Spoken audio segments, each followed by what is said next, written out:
हमारे देश में वैसे तो बहुत सारे हॉन्टेड प्लेसेस हैं, बट कुछ ऐसी भी लोकल जगहें हैं जो आज भी अनटच्ड हैं। उनमें से ही एक जगह है तीन पहाड़, हिमाचल का तीन पहाड़, जहाँ चुड़ैल और डाकनी होता है। एक लंबा इतिहास है और आज भी वहां कई हादसे होते रहते हैं। आप क्या समझते हैं डाकनियों के बारे में? क्या आप जानते हैं? वेट वेट वेट वेट, अब मन में सवाल ये आ रहा होगा कि ये सब कुछ मैं कैसे जानता हूं। यही मेरी लाइफ का फर्स्ट इंसिडेंट हुआ, जिसके बाद मैं और स्पिरिचुअल हो गया और नेगेटिव एनर्जी को जानने के लिए बहुत ज्यादा उत्सुक।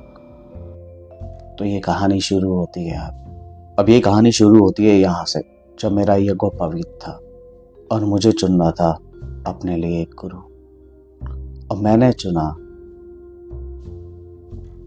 जो तंत्र विद्या के साधक थे, उनको एज अ गुरु। पर वो तंत्र विद्या का यूज लोगों को ठीक करने के लिए किया करते थे, और उनसे मिला मुझे मंत्र और कुछ नियम, और साथ में ये हिदायत कि सबसे पहले कुलदेवी के दर्शन करना, उसके बाद ही कहीं और जाना। पर जब जिंदगी आपको सच से रूबरू कराना चाहे तो अनजाने में भी आप वही काम करते हैं जो नहीं करना चाहिए, और वही मेरे साथ हुआ। हमने कुछ डिले कर दिया कुलदेवी पर जाना, और इसी बीच मैं और मेरा कजन निकल पड़े घूमने के लिए। हमारा कोई फिक्स रूट नहीं था कहाँ जाना है। अब हमारे गांव से करीब 2-3 किलोमीटर पे बस स्टैंड था। हम उस दिन घर से निकले और बस में बैठ गए। अभी करीब 1-2 किलोमीटर पे ही बस चली होगी कि बस खराब हो गई।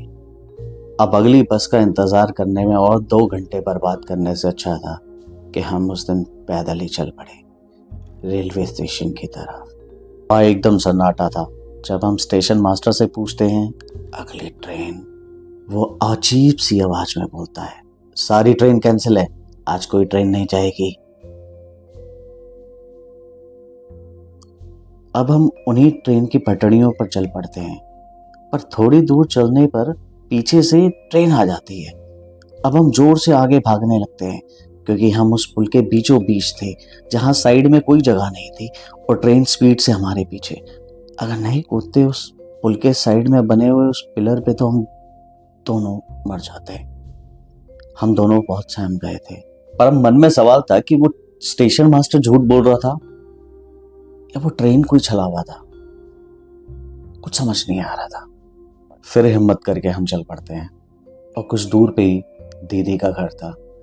वहां हम दिन का खाना खाते हैं और फिर हम निकल पड़ते हैं अगली तरफ, दूसरी बस लेकर, उसी तरफ जहां 3 बड़ का जंगल था। ठीक उससे पहले हमारी बस खराब हो जाती है। हम अपनी किस्मत को कोस रहे थे कि ये बार बार हमारे साथ ही क्यों हो रहा है, पर हमें क्या पता था कि अभी जिंदगी पता नहीं और क्या क्या दिखाएगी। अभी आगे बढ़ी थी कि एक पेड़ के पीछे से आवाज आती है, अरे कहाँ जा रहे हो? हमने जब आगे जाकर देखा तो एक बुढ़िया बैठी थी और बोली, मेरी बस खराब हो गई है, तुम्हारा ही इंतजार कर रही थी कि कब आओगे।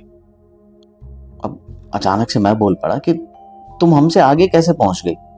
वो बोली, तुम्हारे आगे ही तो थी मैं। मुझे बड़ा अजीब सा लगा कि इस जंगल में हमसे आगे कैसे पहुंच गई।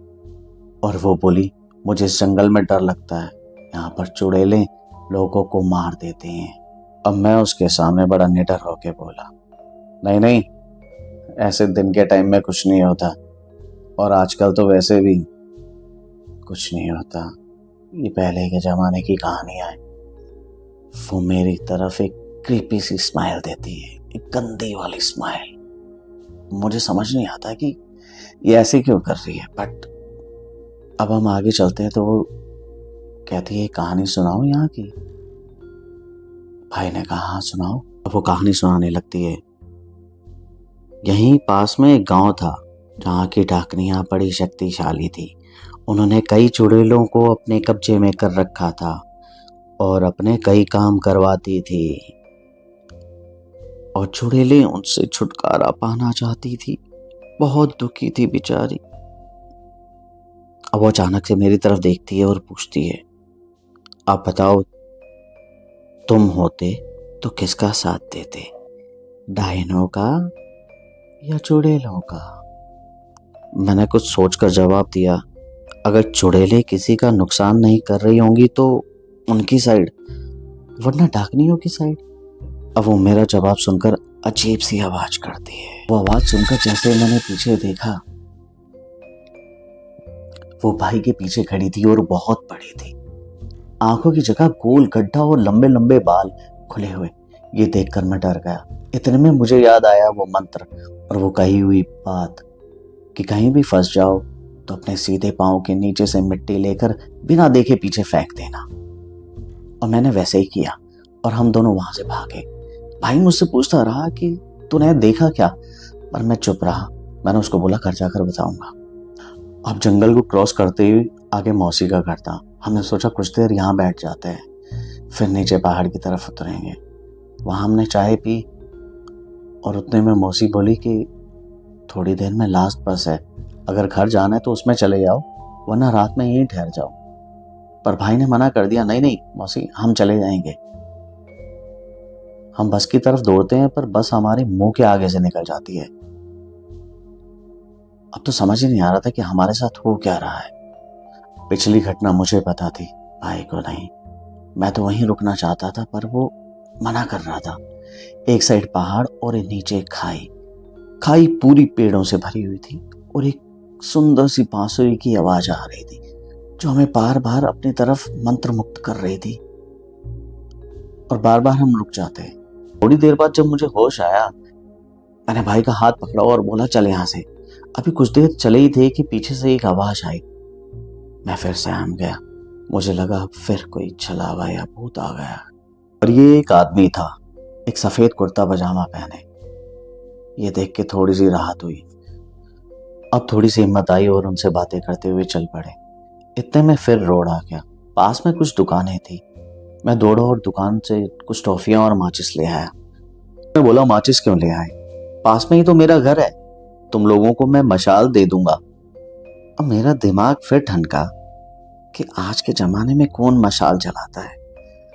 अब मैंने उसकी बातें सुनना बंद कर दिया क्योंकि मुझे कुछ अटपटा सा लग रहा था। और मेरा भाई उसकी बातों में पूरा उलझ चुका था। वो पूरा मंत्रमुग्ध हो चुका था उसमें। इतने में वो कहता है चलो मेरा घर भी आ गया, पानी पी लो और मेरे बाग के कुछ आम खा लो। भाई जाने के लिए तैयार था। मैं उसका जोर से हाथ पकड़ता हूँ और पीछे खींच लेता हूँ और मन ही मन में वही मंत्र पढ़ना चालू कर देता हूँ। मुझे वहां कोई घर नहीं दिख रहा था। एक बहुत पुराना सा शमशान दिख रहा था। जब मैंने सिर हिलाकर मना कर दिया तो वो आदमी बोला, आगे रोड से मत जाना, पहाड़िया रहता है वहां, बहुत खतरनाक है, कई लोगों को खा चुका है, कई लोग मरे हुए मिलते हैं वहां, बचना मुश्किल है, वहां से जाना मत। थोड़ा आगे अभी चले ही थे कि भाई मुझसे लड़ने लग गया। अरे आम खा लेते ना, उसके भूख लग रही थी। मैंने उसको बोला देख पीछे मुड़कर, कोई घर नहीं है वहां। अब जब उसने देखा तो वो आदमी हंसते हुए लंबा होता जा रहा था और भाई बोला अरे ये तो पहाड़िया है। और हम वहां से भागे। सच में आगे कोई पहाड़िया नहीं था, पहाड़िया तो सिर्फ वही था। और हम वहां से भागे और सड़क पर ना जाकर एक छोटे से रास्ते में घुस गए। आगे फिर उसी सड़क पर आ पहुंचे। थोड़ी सी हिम्मत आ चुकी थी कि अब तक बचते आए हैं तो शायद आगे भी बच ही जाएंगे। शायद कोई ना कोई तो शक्ति काम कर रही है जो हमारे साथ है। पर डर तो फिर भी डर होता है। अब भाई सड़क पर 2 कदम आगे चलता और फिर 1 कदम पीछे। मैंने कहा क्या हुआ? वो बोला ये पत्थर आगे पीछे हो रहा है। मुझे उस पर यकीन नहीं हुआ। मुझे लगा ये मुझे डराने की कोशिश कर रहा है। पर जैसे ही वहां से आगे निकल कर देखा तो वो मोड़ पर वही बड़ा पत्थर हवा में झूल रहा था। अब हमारी हिम्मत जवाब दे चुकी थी। अब हमारे बस का नहीं था घर पहुंचना। पर गुरुजी का घर जो था वो पास में ही था। हमारे पैर अपने आप मुड़ गए उनके गांव की तरफ। वहाँ एक छोटी सी नदी की धारा थी जो क्रॉस करनी थी। जैसे ही हम उसमें उतरे, आसपास पत्थर गिरने लगे और नदी में बहुत सारे पेड़ गिरने की आवाज आने लगी। भाई बोला, आग जला जल्दी से। मेरी जेब में वो माचिस थी। अब हम एक एक करके तिल्ली जलाने लगे और उनके घर के रास्ते की तरफ बढ़ने लगे। पर मैंने भाई से पूछा, ये हुआ क्या? कह रहा है, ये छलावा है। और थोड़ी दूर पे ही गुरुजी का घर था। हम जैसे ही गुरुजी के आंगन में पहुंचे, गुरुजी आंगन में हुक्का पी रहे थे और हमारी शक्ल देखकर बोले, हाँ देखे नजारे। हम दोनों भागकर उनके पास बैठ गए। फिर उन्होंने बोला, आज तुम मौत को हरा कर आए हो, मर तो तुम 3 बड़ में ही जाते। अब मेरे मन में सवाल था कि हम बचे कैसे। मैंने उनसे पूछा, पर गुरुजी हम बचे कैसे, हमें किस शक्ति ने बचाया? वो बोले, तुम्हारी किस्मत से। वो बोले, तुम्हारी किस्मत से। पर कुछ तो राज था जो छुपा रहे थे वो। अब आपको क्या लगता है, कि सिर्फ किस्मत काम कर रही थी हमारी, या कोई और राज था? करके बताएं कि आपको क्या लगता है कि उस दिन हमें कौन बचा